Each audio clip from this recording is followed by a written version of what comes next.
parents can benefit from each other. Someone out there is going to benefit from your story. And we're here to help tell your story and help you tell your story. And that's in the context of our story, because our story is one of science, technology, and humanity. And those three are not always linked. I'm trying to link them, and Brainpower is trying to link them. And we'll tell you more about how. But that's the context of today. So everything that you can share with us is deeply important to someone else out there you don't know yet.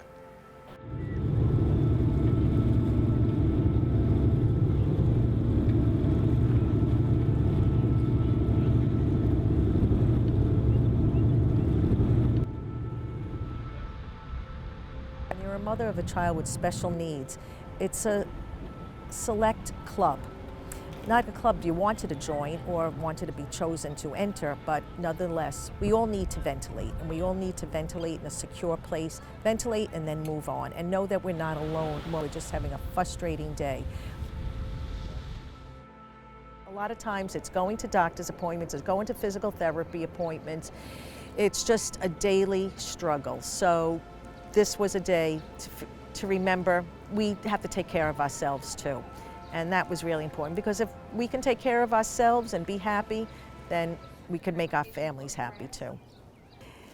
On a beautiful summer day like this, for moms to just escape for a few hours, forget about the realities that they have, and remember that, you know what, we have a right to have a laugh, sit on the beach, put the sand between our feet, feel that cold ocean water, look at the beautiful sun, and have a glass of Prosecco and just enjoy life.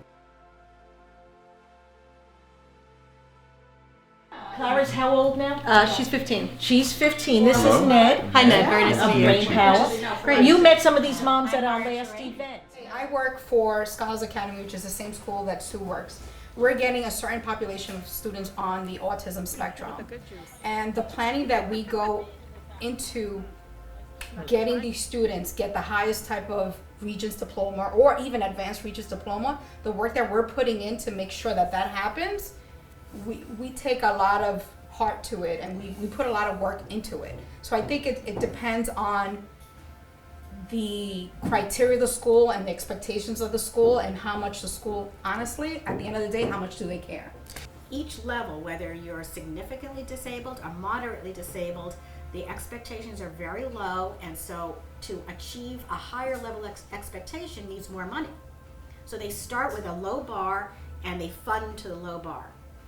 And that's overall, I would say, the problem, regardless of what your child's disability is they want to fund to the lowest possible bar and not work towards their greatest potential.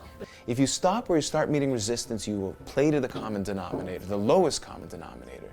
So most programs that focus on autism focus on behavior, appropriateness, and forget the education piece of education.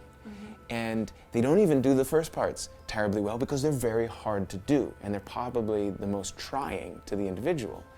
We keep the education piece through a language component of what we do, but we also have the behavior, controlling, calming, predicting, and preventing meltdowns and so forth from a physiological basis. And we do that in order to get things out of the way of the brain.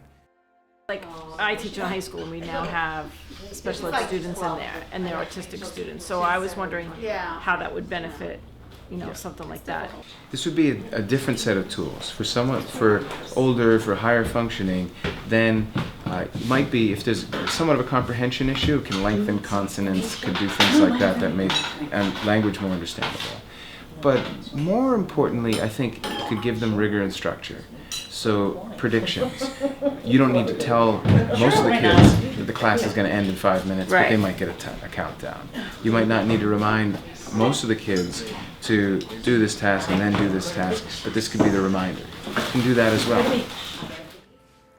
I think the Brainpower system with the Google Glasses has given our group of moms such great optimism for the future for their children that have afflicted with autism. This is giving us the opportunity to fit into our children's world, that they don't have to necessarily fit into our world.